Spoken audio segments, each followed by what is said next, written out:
حضرت محمد صلی اللہ علیہ وسلم کی آمد سے 1000 سال پہلے ایک شخص نے حضور صلی اللہ علیہ وسلم کے نام ایک عجیب خط لکھا اور اپنی اولاد کو وصیت کی کہ یہ خط نسل در نسل منتقل کرتے ہوئے حضور صلی اللہ علیہ وسلم تک لازمی پہنچانا ہے۔ چنانچہ جب نبی کریم صلی اللہ علیہ وسلم اس دنیا میں تشریف لائے تو ایک شخص خط لے کر حضور صلی اللہ علیہ وسلم کے پاس پہنچا۔ آپ صلی اللہ علیہ وسلم نے دیکھتے ہی فرمایا، 1000 سال پرانا خط لے کر آئے ہو نا؟ خط کھولا تو اس میں لکھا تھا کہ بسم اللہ الرحمن الرحیم۔ تقریباً 5000 سال کم و بیش پرانی بات ہے۔ ملک یمن پر اسد توبان حمیری نامی بادشاہ کی حکومت تھی۔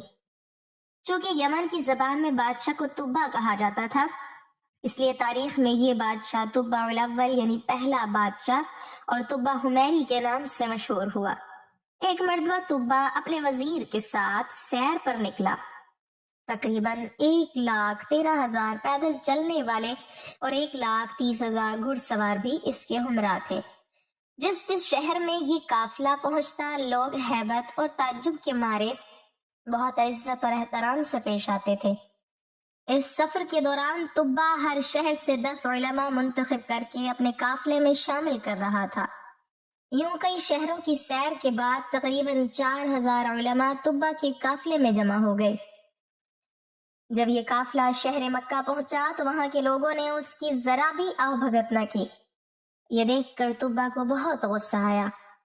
اس نے وزیر کو بلا کر اس کی وجہ پوچھی تو وہ بولا، بادشاہ سلامت، یہاں کے لوگ بہت عجیب و غریب ہیں۔ اس شہر میں ایک عمارت ہے جس کا نام کعبہ ہے۔ یہ لوگ اس عمارت میں شیطان اور بتوں کو پوجتے ہیں۔ یہ سب سن کر تبا نے دل ہی دل میں فیصلہ کیا کہ وہ مکہ کے آدمیوں کو قتل کر کے عورتوں اور بچوں کو قیدی بنا دے گا اور ساتھ ہی کعبہ کو بھی گرا دے گا، اور پھر کعبہ کا نام خربہ یعنی ویران جگہ ہو جائے گا۔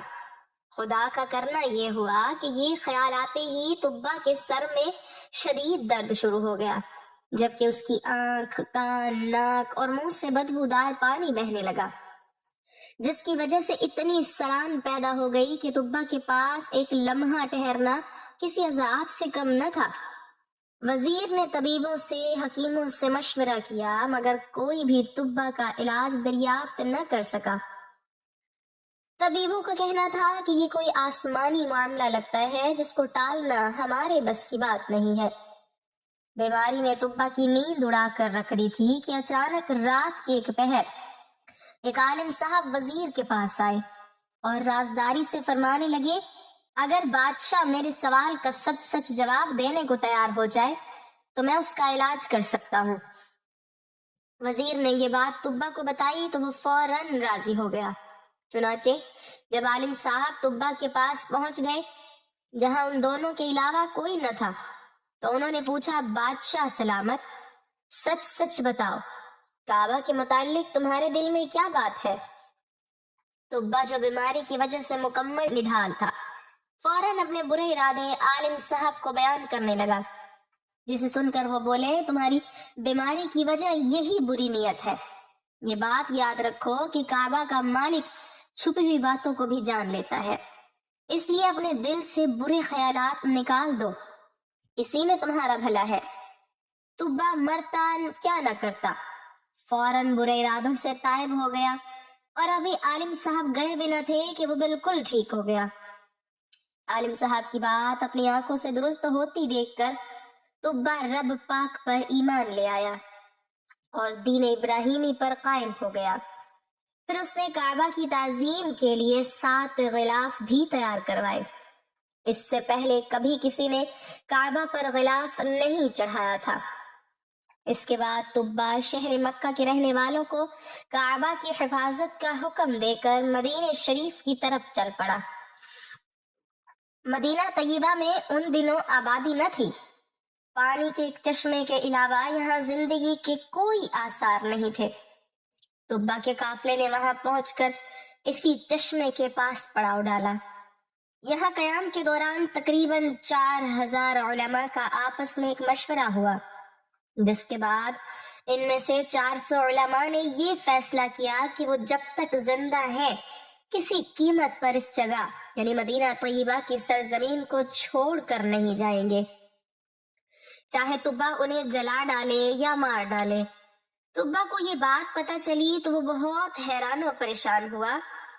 اس نے وجہ معلوم کرنے کے لیے وزیر کو بھیجا تو علماء نے فرمایا ایک نبی علیہ السلام تشریف لائیں گے جن کا نام محمد ہوگا صلی اللہ علیہ وسلم، ان کی وجہ سے کعبہ اور مدینہ طیبہ کو عزت نصیب ہوگی، وہ حق کے امام ہوں گے، ذوالفقار نامی ان کی تلوار ہوگی، اونٹنی پر سواری فرمائیں گے، ممبر پر کھڑے ہو کر لاٹھی ہاتھ میں لیے خطبہ ارشاد فرمائیں گے، قرآن عطا کر کے ان کی شان کو اور بڑھایا جائے گا، اور جب قیامت کا دن ہوگا تو ان کے سر پر حمد کا تاج، ہاتھ میں حمد کا جھنڈا ہوگا، وہ لوگوں کو لا الہ الا اللہ کی دعوت دیں گے، ولادت شریف مکہ میں ہوگی اور ہجرت سے مدینہ منورہ کو نوازیں گے، وہ شخص یقیناً سعادت مند ہوگا جو ان کے زمانے میں ہوگا اور ان پر ایمان لائے گا،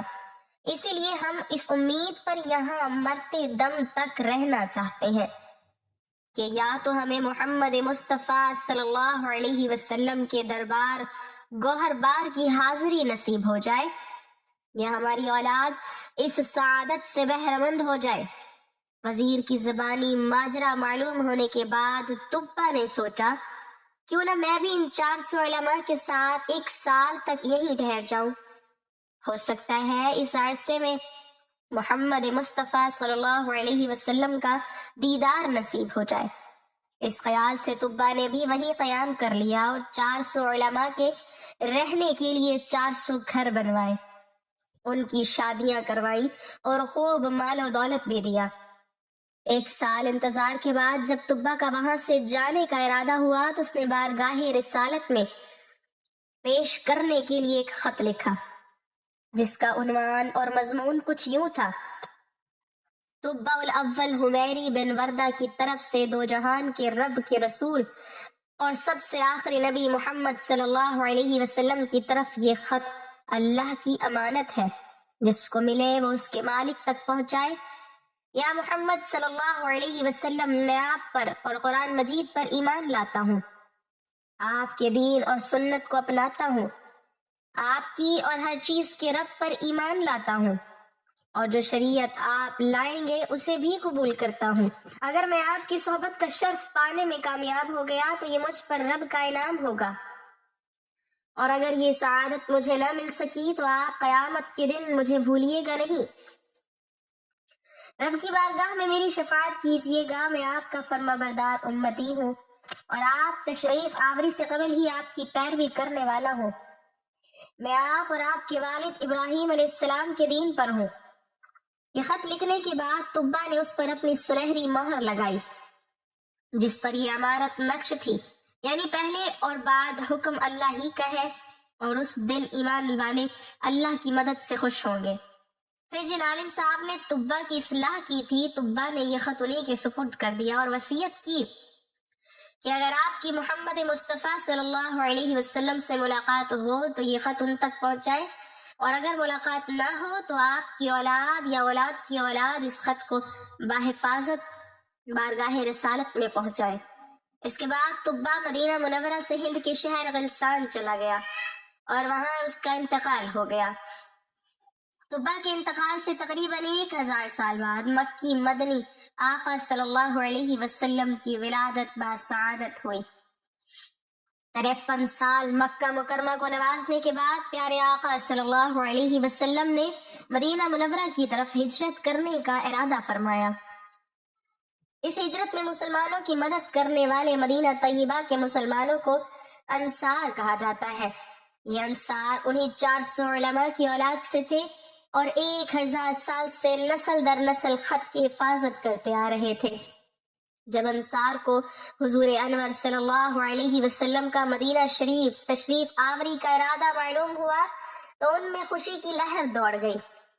انہوں نے بارگاہ رسالت میں طبا کا خط پہنچانے کے لیے آپس میں مشاورت کی اس مجلس مشاورت میں صحابی رسول حضرت سیدنا عبد الرحمن بن عوف رضی اللہ تعالی عنہ بھی تھے، جو مکہ سے ہجرت کر کے یہاں پہنچے تھے۔ انہوں نے مشورہ دیا کہ کسی بااعتماد آدمی کو یہ خط دیا جائے جو بحفاظت اسے بارگاہ رسالت میں پہنچا سکے۔ چنانچہ وہ خط ابو لیلہ انصاری کے سپرد کر دیا گیا، جو بعد میں ایمان لے آئے تھے۔ اس کے بعد ابو لیلہ انصاری خط لے کر مکہ جانے والے راستے پر نکل پڑے۔ سفر کے دوران جب قبیلہ بنو سلیم پہنچے تو وہاں پیارے آقا صلی اللہ علیہ وسلم جلوہ گر تھے۔ ابو لیلہ انصاری آپ صلی اللہ علیہ وسلم کو نہیں پہچانتے تھے۔ آپ صلی اللہ علیہ وسلم نے جیسے ہی ابو لیلہ انصاری کو دیکھا تو پکارا، انت ابو لیلہ، یعنی تو ابو لیلہ ہے؟ فرمایا جی ہاں۔ یہ سن کر آپ صلی اللہ علیہ وسلم نے غیب کی خبر دیتے ہوئے ارشاد فرمایا، تیرے پاس ہی تبع الاول کا خط ہے۔ اتنا سننا تھا کہ ابو لیلہ انصاری حیران رہ گئے اور انہیں تعجب ہوا کہ یہ کون شخصیت ہے جو میرا نام بھی جانتے ہیں اور میرے یہاں آنے کے مقصد سے بھی واقف ہے۔ اس لیے عرض کی، آپ کون ہیں؟ فرمایا انا محمد، میں محمد صلی اللہ علیہ وسلم ہوں، خط لاؤ۔ یہ سن کر ابو لیلہ انصاری نے اپنا تھیلا کھولا اور طبع انصاری کا تقریباً 1000 سال پرانا مہر لگا ہوا خط بارگاہ رسالت میں پیش کر دیا۔ نبی کریم صلی اللہ علیہ وسلم نے حضرت سیدنا صدیق اکبر رضی اللہ تعالی عنہ کو خط پڑھ کر سنانے کا حکم دیا۔ جب خط سنا دیا گیا تو آپ صلی اللہ علیہ وسلم نے 3 بار فرمایا، یعنی نیک بھائی کو خوش آمدید، نیک بھائی کو خوش آمدید، نیک بھائی کو خوش آمدید۔ اس کے بعد